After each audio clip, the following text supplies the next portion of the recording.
And what's going on, everybody? Welcome back to another episode of the Designated Players and MLS podcast.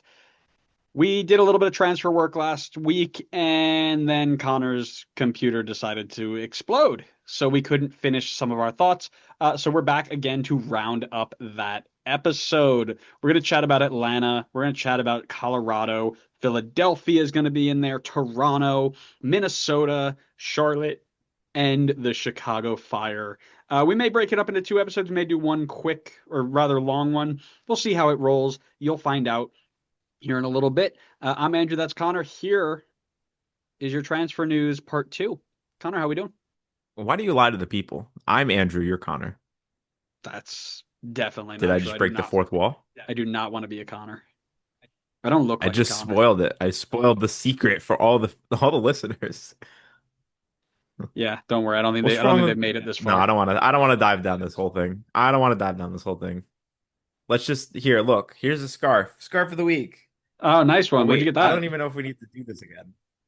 Well, I'm continuing it from our last part in case I don't know. If it ends up being the same episode, we're cutting this out anyway, I'm sure. But if it ends up being two different ones, then I wore it the first time, but we didn't end up talking about Atlanta yet. So we're trying Okay. again. Yeah, well, we talked about my scarf last time, so I'm going with the most It bland looks like a scarf, Guatemala scarf. the most bland scarf in the collection. Hopefully on Sunday, the Sunday after this is posted, hopefully I have a new one coming in because I will be at Red Bull away in Charlotte. So we move. All right, let's We start. move. Let's start. You talk about moves. These are some moves that we're about to be talking about. I'm moving. You're something. You're doing something. Um, we should start with your team. We should start about Atlanta because if you looked at their roster at the beginning of the year and you looked at their roster right now, nearly every center back on the roster from the start of the season is gone. Luis Abram, Efren Morales, Noah Cobb, Derek Williams. Have a good one. See you later. They're all gone. Noah Cobb is on loan, so he will come back. But everybody else gone for good. They brought in two center backs, Enea Mihaj from Portugal and Juan Berrocal on loan from Getafe. I want to just throw it over to you here. What the heck is the plan? Because right now it seems like it's blow it all up and see what happens in 26. What do you think? I don't necessarily agree with the moves, but I can understand what the logic is behind them because you brought in, and I mentioned this on Monday's episode, but yeah, no, Monday's episode. You brought in three. Well, I guess technically you only brought in two. Wow, this is already a disaster. You brought in two designated players to go along with your already acquired midseason designated player, all of whom are in their primes right now. So while Morales and Cobb, I would have liked to have both seen them stay because I think they have good potential. It seems like the direction they're going with is we're going to bring in center backs that can help us win now while we are trying to make the most of the designated players that we had just brought in who are 31 years old, 29 years old, and 26 years old. So if that's the logic, I can understand that. But that again, I don't agree with the moves that they're making. I feel like I just don't see a direction for the team right now. I'm a little lost on the direction of like where are we going? Because to me, maybe a new coach kind of resolves some of it, but even before the season started, I said this back line needs a lot of work because it is a mess, and it is proving very much to be the case for this team. Tell them. Tell them what they need to know. Tell them that Atlanta has no direction. No direction at Grace, pee on all. the carpet. Pee on the carpet. You're so big, I know, right? Oh my goodness gracious. She took the scarf off my neck. Yeah, to me, this is Atlanta saying that we have the pieces in the attack, whether they are working together or not, we've got them.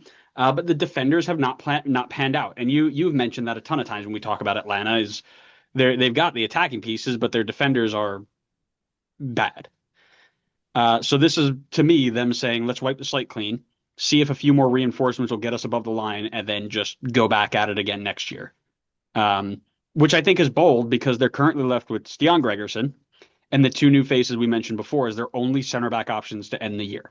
So one injury means that you're down to basically nobody, which doesn't scream going for it to me. It seems roll the dice and see what happens. Now, regardless, and we mentioned this last episode, I think that the issue is not just the defenders, but I think the coach hasn't gotten it right.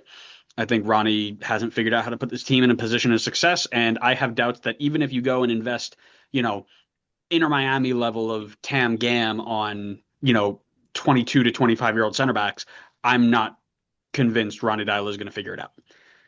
So, the plan for 2025 to me, hope, pray, blow it up, and see what happens. I mean, maybe the goal is try to get these guys in. Like maybe the goal is 2026 and it's not 2025 and they're bringing him in now to get them a little bit more settled in. That's kind of what I can hope for because I do agree with you. For one, I don't think there's a point in going for it at this point in this season. You're 14 points out of the playing game. But also you have three center backs on the roster, which is just not enough if you're pushing for it. Because as you said, one injury and you're literally at your wits' end of center backs. So I'm hoping it means aim for next year and try and add a couple more guys next year to get the depth. But we'll see. It's always a big question mark when it comes to this team. Well, they're going to They can't have get to anything right because nowadays. their depth was Efren Morales and Noah Cobb, who both just walked out the door. Well, Um, Cobb, like you said, will be back. yeah, Cobb will be back, I guess but the thing is, he's going to come back, and Berrocal is going to go. He's on loan too, so you know your depth isn't going to improve. Now, I think Berrocal's in for the mid season. He'll go back this time next year, where Cobb might come back at the beginning of the year, whatever. But it doesn't make sense for 2025, And again, yes, I understand that they are relatively out of it with just a few games to go, which still blows my mind. It feels kind of I don't love it. Don't love it. Let's like I said, I don't think we're going to spend a ton of time on all these because we have a lot to cover, but just little tidbits here and there. Let's move on to another center back signing, this time in Colorado. They have inked former Crystal Palace, Sheffield United, and Arsenal. Get it? It's a meme because Arsenal, but we replaced the ul with LOL because they're so funny. Rob Holding. He has agreed to a deal on a free transfer, coming as the Awazium replacement, most likely. 29 years old, hasn't really featured a ton since 2021 season, hasn't broken 1,000 minutes in the regular season for any of his clubs since that 2021 season. What are your thoughts on the move? And what are your thoughts? Yeah, let's just go that. What are your thoughts on the move for Colorado and MLS as a whole? I can't wait for the comments later on when this pans out. But if I had to sum up the move, I would say I'm not a fan of this one. You're talking about a guy that's played more than 1,000 minutes in the league twice in his whole career, and both times, sorry, one time was in the championship, one time was in the Premier League. And the one year that he got time in the Premier League, Arsenal finished eighth in the league. Not exactly indicative of him performing necessarily well, at least for Arsenal standards. I'm not a fan of this one. I think you're taking a guy in that's in bad form or really no form at all. I to me that almost feels like championship teams didn't even want him then. I don't necessarily disagree that Colorado needed center back help. They're kind of middle of the pack defensively in terms of, how they've been. They definitely needed a bit more depth at center back, considering if you took away Noah Cobb and Rob Holding, all they have is Maxo and Ian Murphy. So I understand it. I just am not a big fan of bringing in Rob Holding. I never thought he was really anything good in the Prem. It's a free, so it's hard to be too pessimistic on it, but I'm not a huge fan of that move. I disagree to a degree. So I get the idea behind not being thrilled with his minutes. He did miss a ton of, he had an ankle surgery that's made him miss. I'm just looking at this now because I knew he was injured for a bit. He had an ankle surgery that caused him to miss 535 days and counting. He's still recovering from it. So that's one of the things that kind of gives me this little don't know about it. He also had a ACL in 2019 and another injury in 2020. So the problem with this move is you're not sure he's actually going to be on the field for you, right? That's the issue. But again, playing the life's perfect and everything's great card, I would say that this is not a bad move for Colorado, but it should be the way that MLS needs to move in terms of profile of signing, taking away the injury, right? So we talked about a lot what MLS 4.0 should look like. Teams need to hold on to players so that they can win, right? Versus a quick paycheck. We talked about that last week. Teams need to get players that are more in their prime so they can compete at the highest level. And they also need to improve their level of defending, right? A lot of people give MLS, shtick for their poor defending, and it's not great. Now, it's not as bad as other people say it is, but it's not great. It can definitely take a step forward. And I think if Holding is healthy and can get back to the form that made him a Premier League defender, he gives you that, right? In terms of what Colorado does, they're on the fringe of the playoffs. They're 2 points from safety, but they've conceded 40 goals. The only other team in the playoff picture right now that's conceded more is the team underneath them, which I think is San Jose at 45. Somebody can correct me if I'm wrong there. If they can just cut down on the number of goals for this last 8 games or whatever, that might be enough to get them not even just in the play-in game, but up above to the playoff game. Now, I don't know if he's even going to play this year because of that recovery and injury rehab and such. I'm looking now. He's yet to feature. So, my guess is you don't see him this year. It's a next year thing. But long term, I think it's a good move again. So if they can get him on the field and he helps out great this year, awesome. But I think it's more of a long term thing if he's healthy. Try to say something about a negative. Try to say something negative about a transfer. Impossible challenge for Andrew. Never heard, unless it's a Rebel transfer, I've never heard you say anything bad about a transfer ever. Let's go back to our transfer preview from this season and see how many D's and F's I gave and how many C's you gave. Yeah, that's what I thought. D's and F. I went through the PowerPoint from last year. You didn't give anything below a C minus. That's not true. That's literally not true. Apparently, everybody's a star. That's not true. Listen, you are just looking on things to hate because you are in a position where your team stinks and you want everybody else to come down with you. That's not how it is. I am just very skeptical of what he's going to be able to bring to the table for them. And when we talk about in prime signings, he's not the guy that I would think of. I think of guys like Kuipers and Musa who are like performing and in their prime and are maybe just undervalued or underutilized, but he can't even get on the field. No, and like I said, this is my thought is if he is able to get in there. 29-year-olds as a center back, you've got 10 years left in your career. Easy. Maybe 8 or 9. Not But with this injury history. fair, very fair. But what I'm saying is, and that's what I tried to preface this before, I said, as a profile, take away the injury, a profile in terms of age and level of experience, that's what we should be looking for. I'm not necessarily saying we need to go and get everybody who's had, 2 years out from ankle surgery and we need to, turn them up and turn them into the next greatest thing. What I'm saying is if we start looking at more 28, 29-year-olds from Europe and South America who have decent experience at a high level that can then come in and be a staple of our team for 3 or 4 years, right? Before we move them on, or they become longevity for us for the rest of their career, great. That's what we should be doing, not taking, and I'm going to use this just because it's the most recent one, but like not taking a Chiellini for 2 years, who is still fantastic, but taking him for 2 years and then rotating him out for the next, college kid who's not ready to play, is what I'm saying. Time will tell. Time will tell. Well, like I said, I think you were being salty over the fact that other clubs were getting better and your team wasn't. If we're going to talk about other fans who are salty that their team is not getting better, but other teams are, we're going to talk about San Diego. Okay? Because San Diego had to terminate Milan Iloski's loan to send him back to Nordjylland, or I think that's how you pronounce that. And what felt like literally 34 minutes later, he signed with Philadelphia Union on a full transfer, not a loan, which is insane because he asked to leave to go back to Europe just to come here as soon as he was brought back to, what is that, in Denmark, maybe? Yeah, maybe. And he's already Yeah. scored a goal. He's already scored a goal for Philly, right?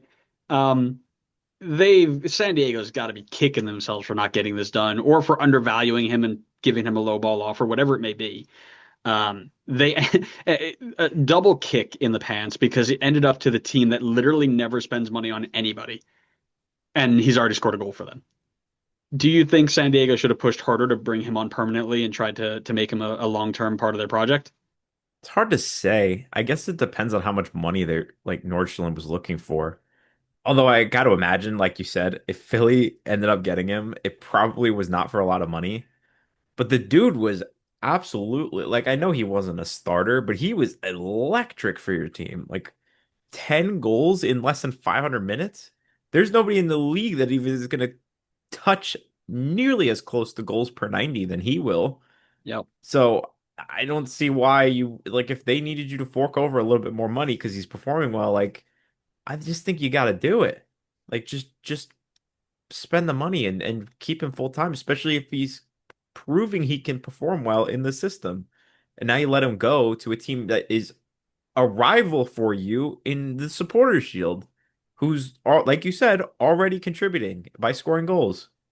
So it somewhat depends on what the details are. If Nordstrom was asking for something ridiculous, then think I think they probably made the right decision. However, if Philadelphia got him, I would think it was probably not a ridiculous asking price. I don't think the issue was Nordjylland's asking price. They only got him for a mil. Philly spent a mil on him, give or take. I Hmm. think the issue was Iloski's salary demand. Like they were trying to extend him to if I remember correctly, and I could be wrong here, but if I remember correctly, it was they were trying to extend him long term, make the loan permanent. He said, "No thanks. I'd rather go back to Europe for whatever you're giving me." And then he went back to Europe after they terminated his loan because he wanted to go back right away to make a name for himself. And then 2 minutes later, he's in Philly because they were like, "Oh yeah, by the way, you're not part of our plans. Go back home." And I think the issue was San Diego lowballed him. Now, could be wrong on that. Somebody from San Diego could correct us, but that's what I remember the story being. I mean, if you can find a way to get it into your cap structure to keep him around, unless again, it's kind of the same situation here. Unless he was asking for something ridiculous like borderline DP money, Which I I think he think you find was. a way to keep him. Which I think he was. Okay. And I'm just looking Then here. maybe I don't necessarily disagree because as great as he was doing then, he just wasn't really a starter in their lineup. Like he was a bench guy who was doing really well in his bench appearances, but I don't know if you're gonna pay for near DP money to have someone on your bench as good as he Mhm. was doing. I'm just looking it up here to see what his um, salary was because it's not on. He they released the club profile before they signed him. Iloski was making $156,000 this year, which is It's crazy. not a surprise he wanted a new contract. Yeah, yeah. Well, and like I said, he probably was pushing for, and I'd be really interested to see what he ends up on in Philly when they release it again. But here's the other part of it too, because right, we talk about the San Diego impact. I think that they should have tried to keep him on regardless, right? You mentioned his goals per 90. He was surrounded by good players, right? Dreyer and Lozano, who were feeding him all day long. He was clearly finishing well. Now it's just Dreyer who needs to deal with it, right? Philly, on the other hand, have a ridiculously deep and scary attack. Ty Baribo, Milan Iloski, Mikael Ura, and Bruno Damiani. This has got to be the deepest attack they've ever had, ever, right? Do you think all four of them are going to make it 2026? No, I wouldn't say so. That's too many guys who are performing at too high of a level to keep them all around. As much as it can work in the short term for Philly because they play, I mean, actually, no, that might have been the Jim Curtin method, but I know they used to play with two strikers. I don't know if they still do, but if they do, then I think you can make it work in the short term. But you're probably having too much.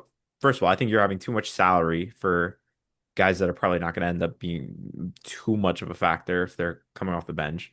Or you get guys that are unhappy because they're not getting the game time that they were expecting when they came in. But good problem for Philly to have in the short term, that's for sure. And then I'm sure there's going to be guys that are on their way out. I wouldn't be surprised if like Ure moves on after this season, and it's Barbo and Damiani next year if they're running two strikers. Well, they do put with two strikers, so good job, good guess. I agree with you. I don't think we're going to see that many pure number nines in this team next year. Ure's contract's up at the end of the year, and he's on a DP spot, and he's not first name on the team sheet. I think he's probably gone. Damiani's here till 2028. Baribo has a contract option at the end of the year, and this is the one that interests me because there were already rumors that several MLS clubs, including New York Red Bull, because we always have to get a Red Bull reference in there, have inquired about him end of the year. So I'm really curious to see if Philly does like a quasi sign and trade type of thing where they say, "Hey, we'll let you go to Red Bull. We're going to activate this thing and we're going to make them pay us, you know, 4 Garber bucks and a bag of balls to get you." But I would be interested to see if he's also not back this year. So my guess is it's going to be Iloski and Damiani with insert youth player here, Chris Donovan or whoever, to be the next guy up, which will be interesting because Baribo has been very, very good. Ure gets the job done. Damiani's been all right, and Iloski's, I think he's the unknown, right? He did really well in San Diego. He's got he got a goal against Red Bull, but so does everybody else in the league. So yippee for him. Um, we'll have to see where it goes, but the off season is going to be super interesting for Philly this year, I think, because you've got a lot of big decisions to make. I was just looking at, like I said, I was just looking at club profiles, and you've got obviously Gazdag gone, not on the contract anymore. Ura, Macania, their center back, their 22 center back. Ty Baribo's got his option up. They've got the Jacob Glesnes. Oh no, how brutal would that be if they didn't take him back? Bum. And then yeah, again, Chris Donovan is at the end of his contract. Now they're option years, but do they exercise that or they try and find somebody else coming up, right? Is that Kayvon Sullivan's next spot? I don't know, right? They've got a whole bunch of contract decisions to make, and it will be very interesting to see how they go about it. Speaking of big decisions to make, Jordi Mihailovic had a decision to make, and that was to ask to leave the Colorado Rapids. And who was jumping at the bit to bring him in but Toronto FC in the second biggest cash for player trade in MLS history, totaling $8 million plus add-ons. Jordi Mihailovic is gone. He's up north in Canada. The first thing I want to ask, what are your thoughts on him asking to leave Colorado? Like going in and basically handing in a transfer request saying, I don't want to play here anymore. I guess what's the context, right? Like it clearly you can't make the argument like, hey, I want to leave because I want to be on a better team because you went to a worse team. So I don't necessarily. Although, do the players get a say in a cash for trade? Do you know, They or get is it part of it, I just believe. Yeah. like how it is in the NBA? Yeah, I Okay, think they get a part of it. Yeah. so find it hard to believe that he would say, "Oh, I want to go to a better team or I want a better shot at the playoffs," and then move to Toronto, who's 14 points out of the play-in game right now. Isn't there another team that's Maybe he 14 just points didn't out of the like. play-in game right now? Maybe he just didn't like the direction that Colorado was going, or maybe he just didn't like working with Chris Armas. But it sucks for the Colorado fans, and I've seen that a lot of them are pretty hurt by it and definitely not happy with him putting in the request and getting the move. But I think it's a bit better than him just kind of like moping around trying to run out his contract and leaving for free. At the very least, Colorado gets something out of it. And in which case, this case, they got a lot out of it. They got 8 million in this cash for trade. Yeah, my first thought, right, when the news broke was that it's a Chris Armas issue, right? And one of the Colorado fans who was upset with it, he quote tweeted the Tom Bogert news and said, "This all makes sense now." And it's a picture of the article that was written in BBC Sport, whatever, saying Man United players upset with level of training after being coached by the real life version of Ted Lasso. It's just Chris Armas standing there like pointing at somebody. It's like that's a tough one to take.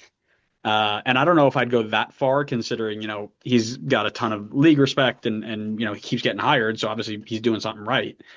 But it seems like there might be some people who are not thrilled with Chris Armas, right? So in Mihailovic's intro press conference, he mentioned that the locker room in Toronto was full of like-minded mentalities, hard workers that don't quit. They have a desire to win, right? These aren't direct shots at Colorado, but if I've got experience watching Chris Armas coach, and whenever I would see Jesse Marsh in the huddle saying, energizing his team, it's like, oh man, I want to run through a wall through this guy, and I'm not even playing. And then Chris Armas gets in there, and it's like, I don't really, it doesn't really do anything for me, So maybe that lack of energy coming from the head coach, maybe that was leading to some slacking going on in Colorado, right? What are your thoughts on his move? What Toronto gain out of this? Do you think where are they going now? You mentioned they're pretty much out of it, but where are they going?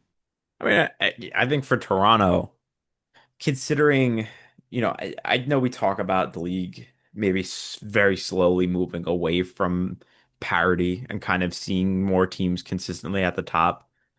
But I don't think it's to a point where you can't bring in somebody of the caliber of Jordy Mihailovic and not really see significant turnover in moving your team in the right direction. Do I see it happening this year? Probably not.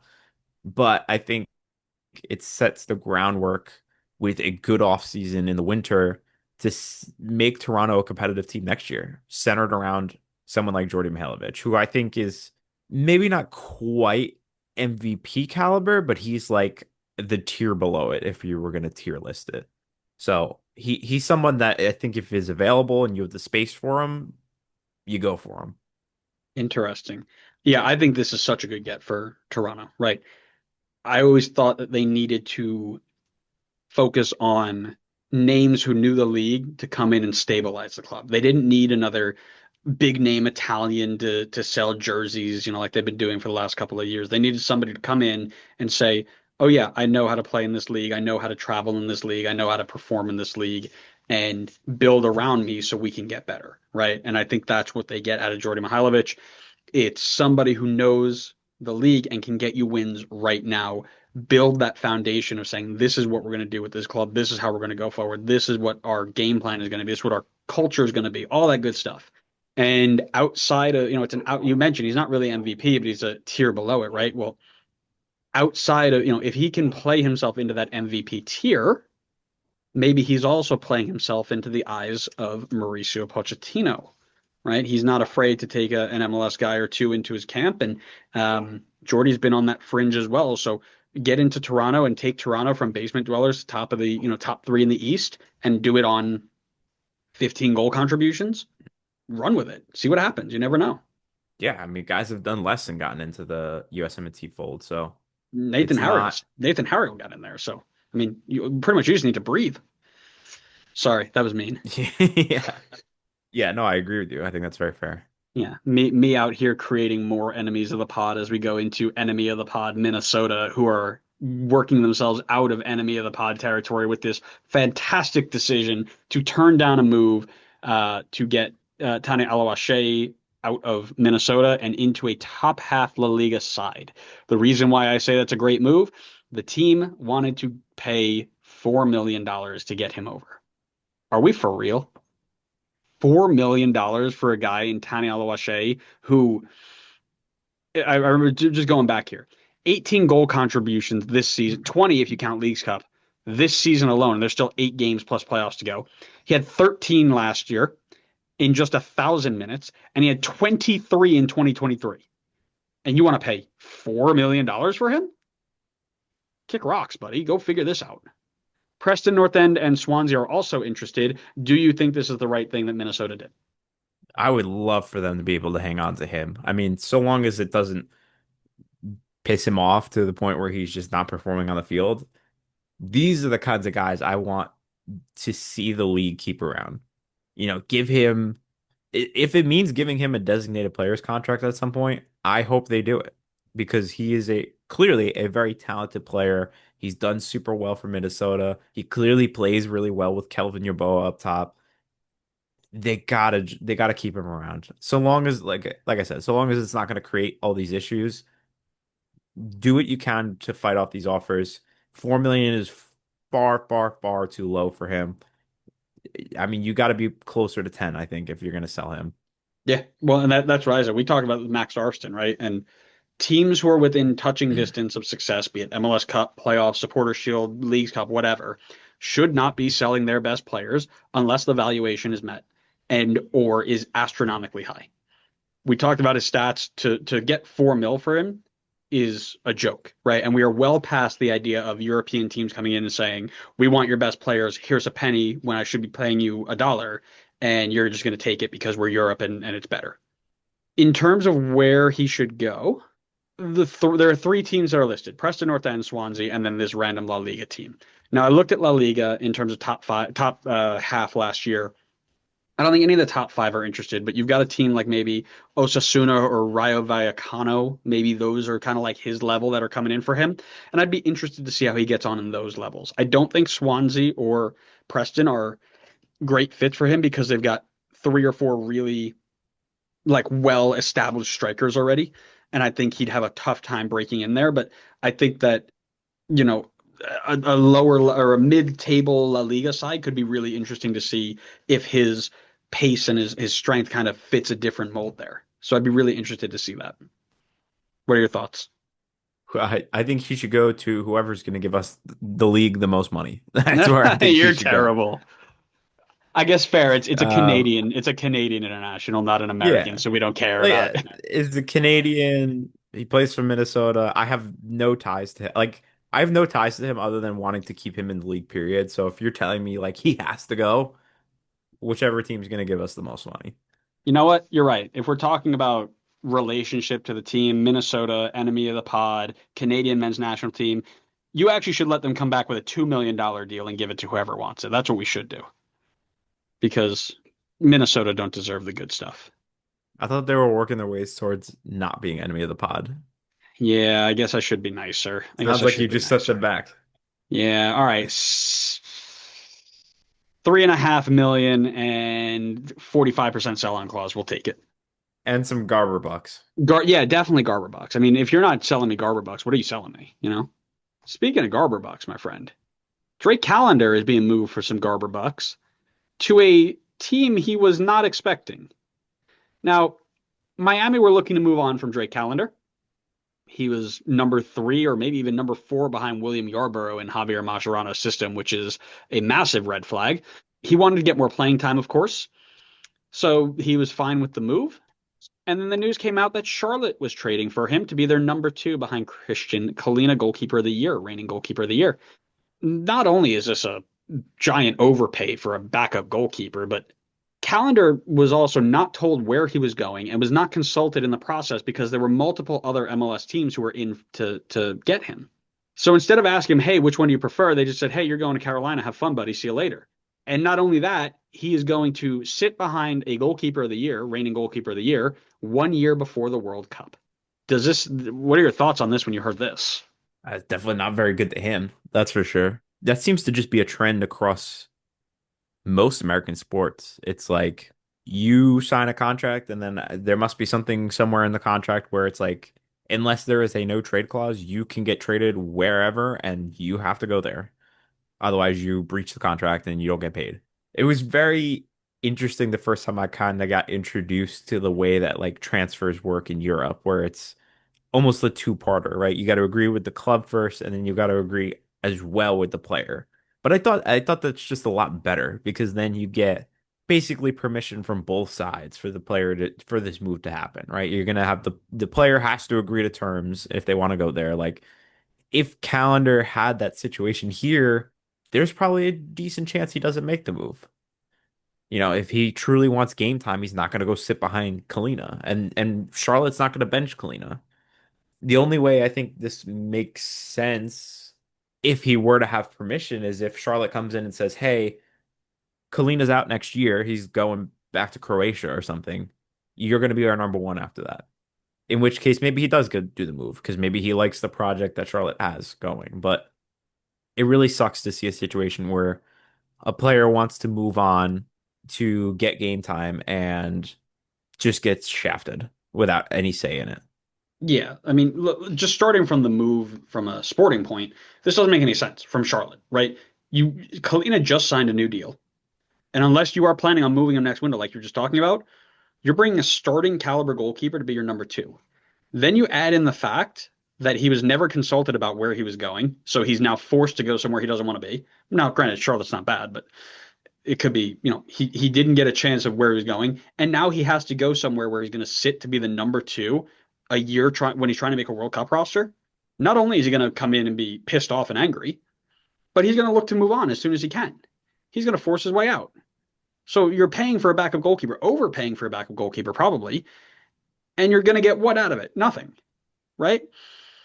And furthermore, to reharp on this point, we need to be done with this trading players without talking to them thing.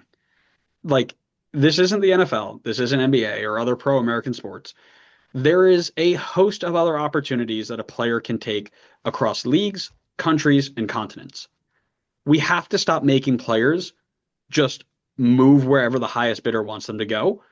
It just doesn't make sense anymore. We are well past that as a league and as a group.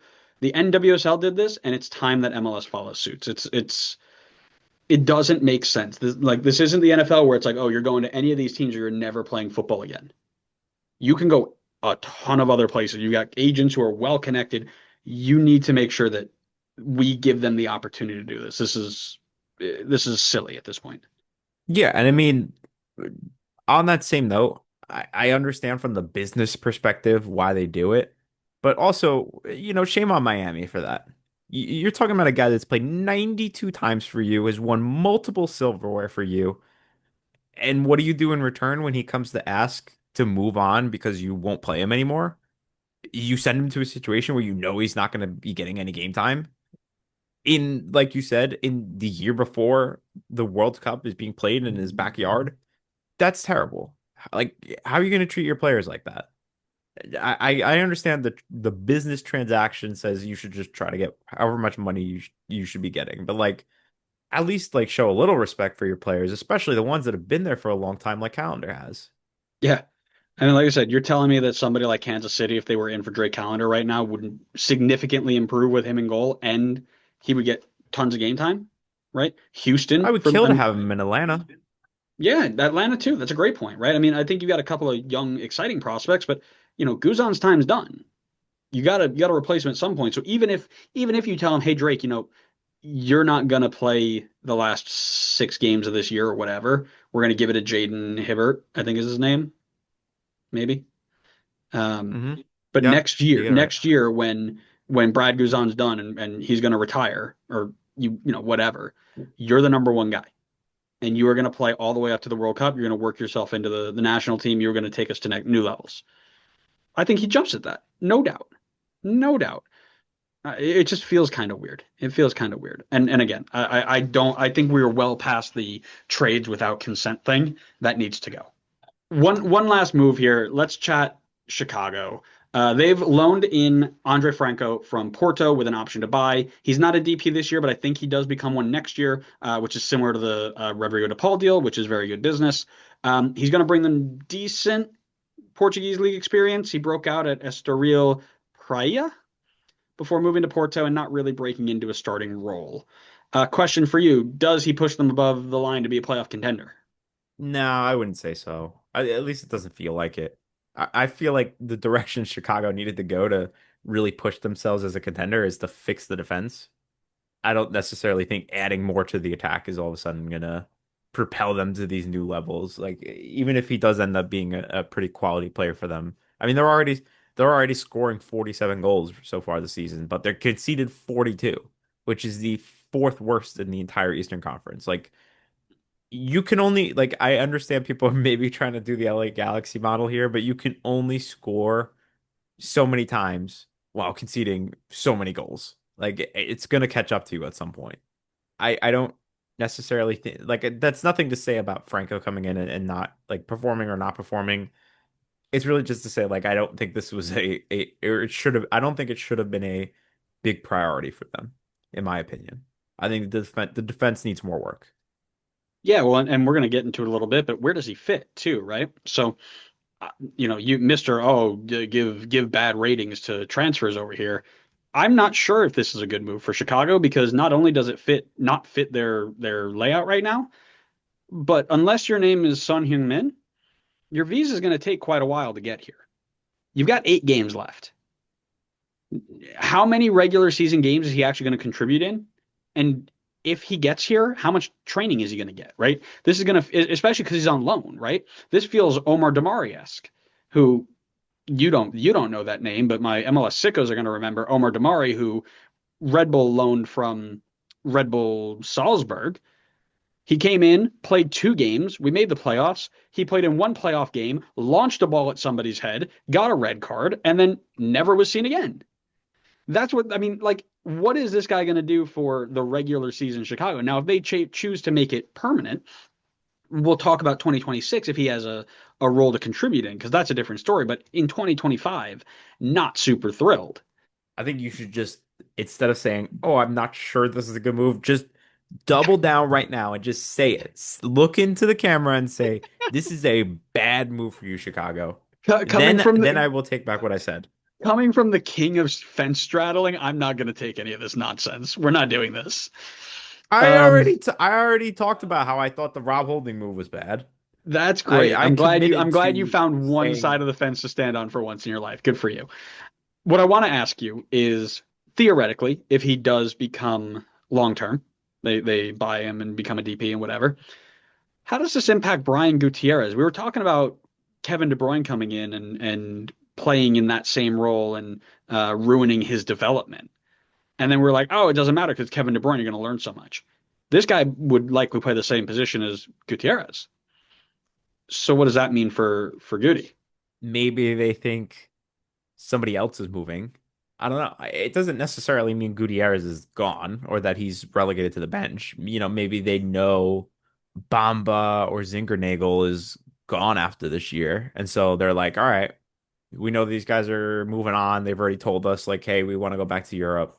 So they're preparing. They're trying to get ahead of the game, and they're going to say, okay, we're going to play Franco in the number 10 spot, and Guti, we're going to move you over to the wing because Guti's, if I remember correctly, has played multiple positions across the attack. It's not that maybe he's best at 10, but that's not that he can't play on the wing. So maybe they work him in like that, or maybe they just go with a full system change. I would never question our dear Lord and Savior, Triple G. Maybe he wants to go with a double number 10 role or You're out of double your number mind. 10 formation. You're out of your mind. You think And Triple you G is going dare to change question Greg? anything? Yeah, yeah. Yeah, we're gonna see Triple G, who That's played fair. six No, years at the you got me there. USMNT That's with a fair. 4-3-3, with the same boring 4-3-3 for 6 years. And oh, he's like, oh, you know what I'm gonna do at Chicago Fire with players that I've seen for 2 weeks? Yeah, I'm gonna go with a double 10 formation. I'm gonna redesign my entire build out strategy. You're out of your mind. No, that's fair. That's fair. I didn't think about it from that lens. You literally, I could actually see it in your face. And you said you're gonna doubt our Triple G to change, and the second you said change, you're like, oh no, he'll never change. That'll never happen. For me, this is actually my sign that I think Gutierrez is on the move. He's here. He's under contract till 2028. He's not going to, phase out and then you're going to waive him or whatever. He's either going to have to figure out how to get him, Franco, Kuipers, Bamba, and Zinkernagel all on the field together, which we just talked about. Or we might be seeing the end of the Gutierrez Firestone. I think that they're ready to move on from him, and I think he's ready to move on from them. I think that they are preparing for it, and it's been coming for a while. And now I think it's ready for him to say, okay, it's time to take my next step. Who's coming in for him? I have no idea. But I wouldn't doubt that his agent has 3 or 4 teams from the Netherlands or Belgium on the phone saying, yeah, take my client. Let's do this. I could maybe see Greg making Gutierrez play as a more natural number 8 and doing the role of a in the build out where he's a part of the double pivot. But that's such a stretch. Like I if that happens, somebody better go down to the center of the earth because hell might have frozen over. Because I don't believe for a second that he is going to change anything. Um, but if he does, somebody check on Cindy Cohn because she might be looking for a new head coach and he's got new tactics. And if he's got new tactics, that means he's a new coach. And if he's a new coach, that means he might coach the men's national team again, which would be wonderful for us all. I mean, he can't do any worse than Poch is doing right now. In fact, we know he didn't do as bad as Poch is doing.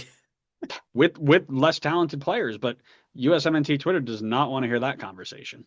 No, they don't. Well, maybe right now they do. They don't seem to like the players very much. They don't like anybody anymore. They just want to be angry. If That's they're true. angry, life is That's good. true. The players were the last group that they didn't dislike, and now they just hate everybody. Yeah, and they're happy too because that's what they want. If they're angry on Twitter, they can get engagement. And if they get engagement, then they feel good because Elon's telling them that your voice matters when in reality, nobody's voice matters, right? On that note, on that very depressing note, thanks so much for unless you have anything more you want to add. I don't have any more transfers or anything. No, let's end it on that nice depressing note. Yeah, good. All right. Well, thanks so much for listening, everybody. I hope you enjoyed it. Make sure you're following us wherever you get your podcasts so you know the next time we go live. Make sure you are following us wherever you get social media so you can interact with us. We are doing questions of the week over on YouTube. Maybe we'll spread it out to Twitter. I don't know yet. We'll see. Um, but we'll do all that stuff there. Make sure you come in and hang out with us and interact with us. But thanks so much for listening. We hope you enjoyed it. We'll see you next time on the next episode of the Designated Players and MLS Podcast. See ya.